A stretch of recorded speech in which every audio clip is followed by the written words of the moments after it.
Hare Krishna. Use propinquity to grow in bhakti. Propinquity literally means proximity, how close we are to something. In psychology, propinquity is the study that analyzes the effect of distance and time on human behavior. That may seem very abstract, but actually it's very practical. Suppose we are driving by a place and we drive by our favorite hotel where one of our favorite delicacies is available. Now if we find that there is no queue over there, that means we can just drive in and we get our takeout and we can be eating it while we are driving afterwards. Then even without our realizing it, we may drive in, pay, and we will be munching on it, and then we think, hey, I was planning not to eat this, may overeat.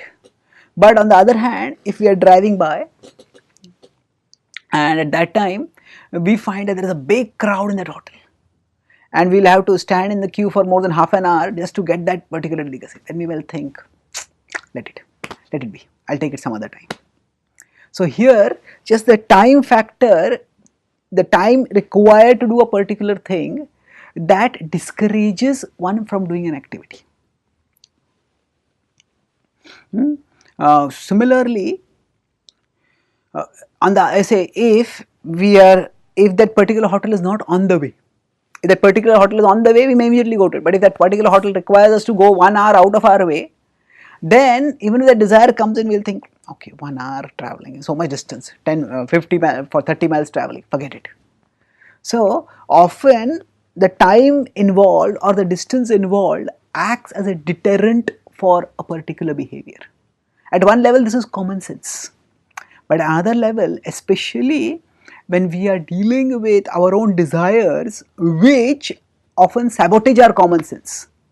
Sometimes a particular desire comes and although it may not be good for us, sometimes a diabetic person may just eat a lot of sweet food, a lot of sugary food, even when that is not good, because the desire destroys the common sense.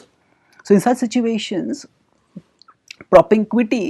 using propinquity means understanding that the mind will always choose the path of least resistance. So if the tempting object is easily available, the mind will go towards that. But if getting to the tempting object requires some investment of time and energy, then the mind will say, okay, forget it. Okay, forget it. And in that way, the mind will reject the temptation, or rather we will put off the temptation. So by understanding this principle, whatever it is that we want to avoid indulging in, we can create a distance between us and that, distance physically and distance chronologically. By that it can become a deterrent for us.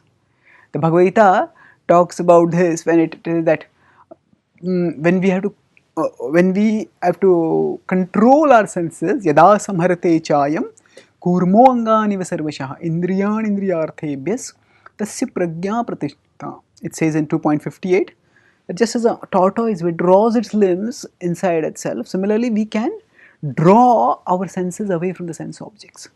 So in today's world, we can find out what systems we can create by which we can create a distance between the sense objects and the senses.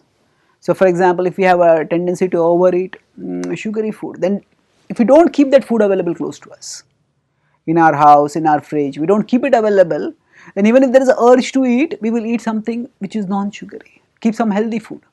So that way, if we keep things which are undesirable for us at a distance, that distance will act as a deterrent. Of course, this is not a foolproof protection, because ultimately if we have a desire and we cultivate the desire, we will indulge in it. But we will cover the distance, we will spend the time and we will indulge in it. But it is sometimes the desire just comes and it goes. If it's easily available at that time, we will indulge. If it is not easily available, we will not indulge.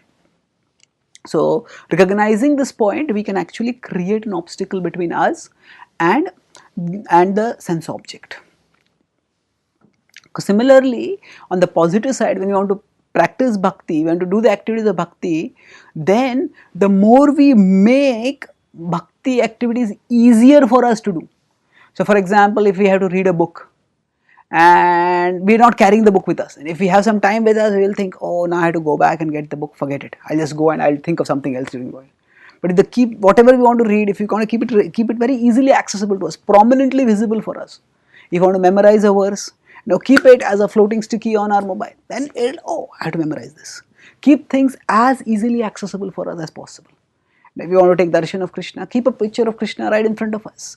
Then I have to take darshan. So that way, by knowing that the mind will choose the path of least resistance, what we can do is, in the activities which we want to give up, we create more resistance. And in the activities which we want to cultivate, we minimize the difficulty. And thus, that way, the mind, when it has to choose the path of least resistance, instead of choosing the path to temptation, it will choose the path through devotion. And in that way, we can make healthy choices more easily and grow in our life. Thank you. Hare Krishna.